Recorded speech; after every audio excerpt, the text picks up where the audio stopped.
Alright, what's up everyone? We are going to do some hacking today on Legacy. I was having some issues, so I restarted the recording. But Legacy is supposed to be a fairly easy box. It's a retired system, so you need the VIP access to get to it, but totally worth it. It's super cheap anyways. Tons of write-ups here. I'm going to try to do it without touching a write-up, and we'll see how it goes. So connections are fixed and stuff, so we should be able to see results this time around. I think it was down, but now it's back up. So we got some basic ports going on here. Let me get my my little notepad out. I like to keep running notes. Actually, during a real pen test, I keep really diligent notes and screenshots of whenever I get a very pivotal piece of the puzzle. I notate it. Here, we are being super lazy, and I won't be as diligent, but I will be doing some note taking just to move things along faster. So this scan here looks for all ports. That's what this TAC-P TAC does. And TAC-A does all the different types of enumeration. So like OS version and a few more NSE scripts as well. I forget which ones are all included, but it's definitely a lazy man's way of scanning. Since we know we have SMB open, or NetBIOS open, let's go ahead and try. Yeah, see, this is my scan. It was slow too. But anyways, let's try enum for Linux on the host. This looks for null sessions and tries to enumerate information. Here we got we're actually getting some information, so cool. I would hope to get users, a list of users here. Maybe some shares available, and we may be able to mount a share and get in.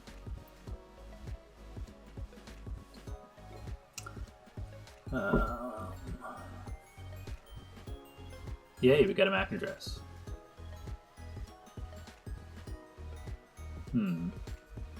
Might be able to do something with that, but let's see if we can find something else to play with. Let's do an R desktop. I'll go ahead and record this. Well, the MAC address won't be useful. This maybe. Go ahead and record that. Let's do a, let's just hop on a session and see what's going on this host. Maybe it'll give us some clues of some sort. Huh.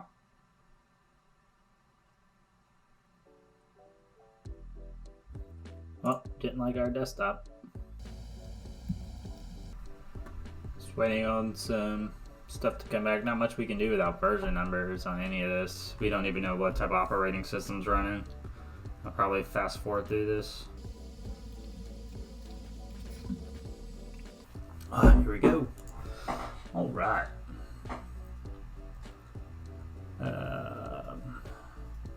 XP.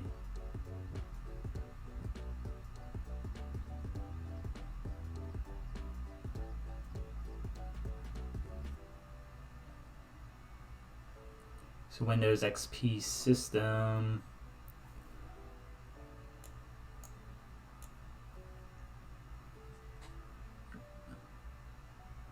So using SMB version 1, there's probably a Metasploit module for that. Let's go ahead and record operating system.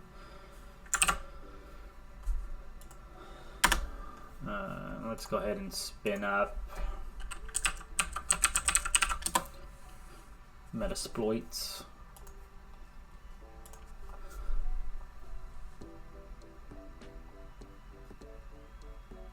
Worker, blah, blah.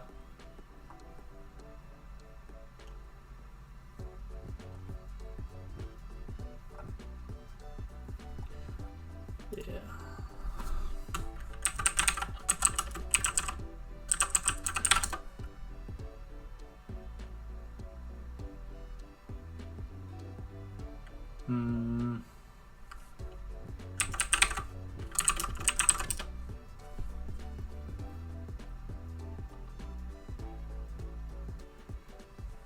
So I'm looking for like I figured there might be something for LAN manager, so that's what I'm looking for. Is that one word or two words? I thought it was two words. Looks like there's just a shit ton of results here. Probably something in the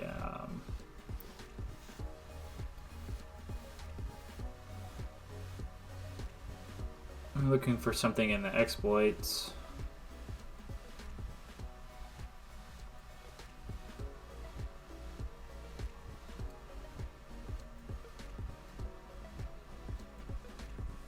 I don't. Land us, no.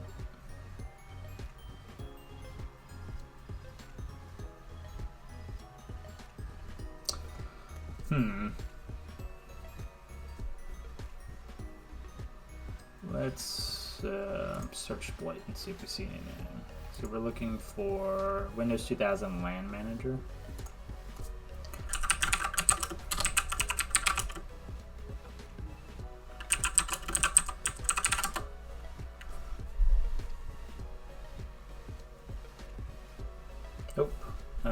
Let's do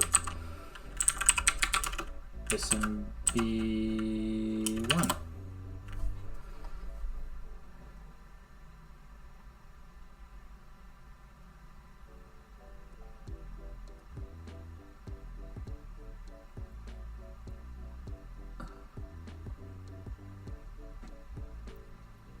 So obviously we're looking for something that's not a DOS. We're looking for a remote execution flaw. This is local. We got to get access first. Just figure I'd talk over some of this stuff. So that kind of narrows stuff down quite a bit. And we have a really kind of small attack surface. So let's check out one of these Metasploit ones just so we can be lazy. See if they work. Got a couple of options with remote SMB. We may be lucky. 120. Let's see.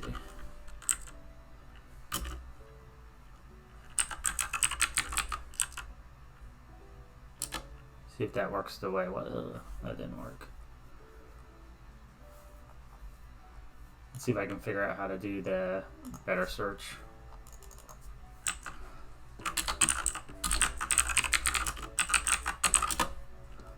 There's supposed to be a way where you can specify what type of module it's going to be.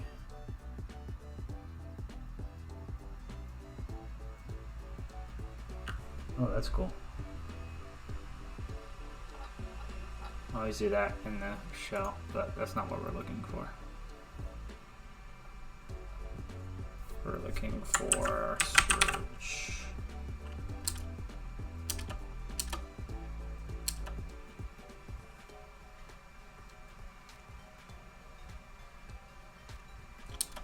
This we could do.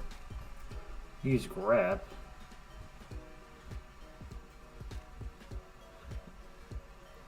We can do type. Okay, let's try that. We're learning stuff.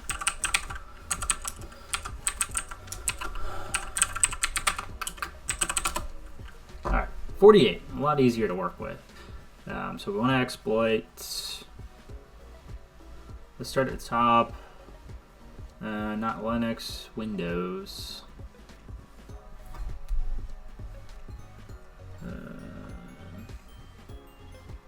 Wonder why these got included. Did I not specify? I did specify SMB, so I'm not sure how these are getting. Some of these are coming in, but whatever.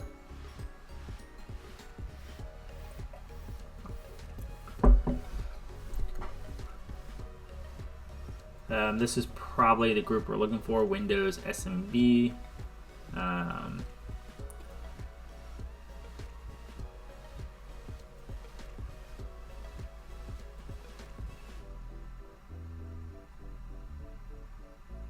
Probably not a DLL injection.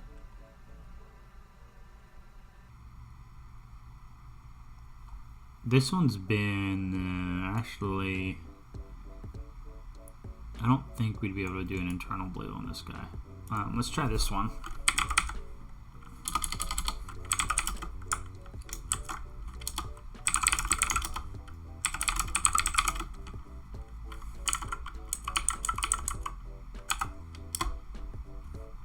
Let's see info.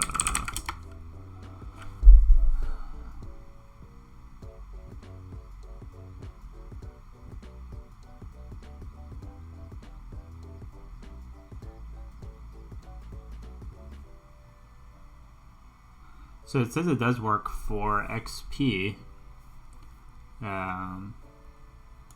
Says it seems to handle it without any issues on XP. Looks like we have a bunch of XP versions here, so we'll let it do automatic targeting.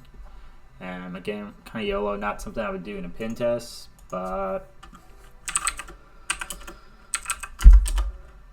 we're in a lab. Who cares? Let's go ahead and run it and see what happens. It may work. Also, like in real life, I would definitely research the vulnerability more. Yeah, look, it worked. Let's go ahead. So let's go ahead and do our basic. What I was saying. So in real life, you just don't want to run stuff on systems. You want to ensure that your exploit is going to be as good of a match as possible to reduce possible downtime in the network. Definitely recommend if it has a like Eternal Blue has a chance to bring stuff down. I would think about discussing running that if it's a very sensitive system. Like a DC, which is probably what you're going to find it on. Talk with it, hey, I want to run this. You're probably vulnerable to it. If you don't mind, let's schedule a time after hours and let's run it and see if it works. And then they'll let you use that to pivot. Realistically, if they have Eternal Blue in their environment, that's an instant win. You then have administrator acts, local admin on their DC, which is retarded. But anyways, so we have access on the system. We're already root. This is actually the end of it. We're done, right? How anticlimactic.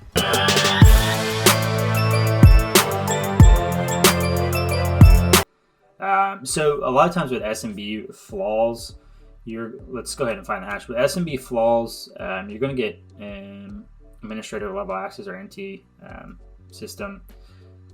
So it's kind of, if you can get an SMB flaw, again, I can't talk and type.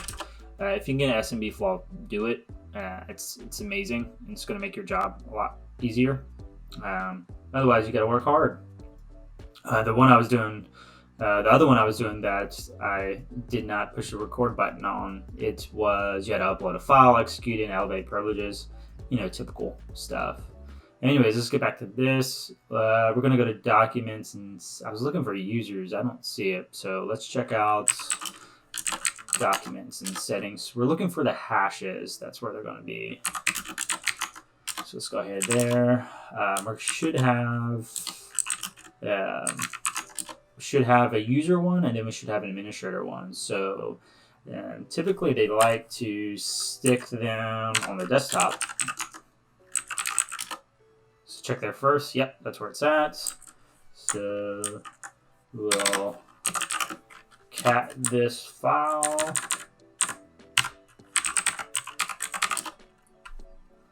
So that's the user. We'll go ahead and submit that. I have hacked the box up on my other screen outside the VM. Sorry. So that's own user. We'll paste that. That was really easy. So we'll put that as a 1. That was definitely a piece of cake. Where are we at? WD. And I bet it's going to be in the same place as for the administrator. Administrator. Oops. Actually, I don't know what it's going to be. I don't know what the file name is going to be. Yeah, this was definitely super easy. There it is. Root.txt.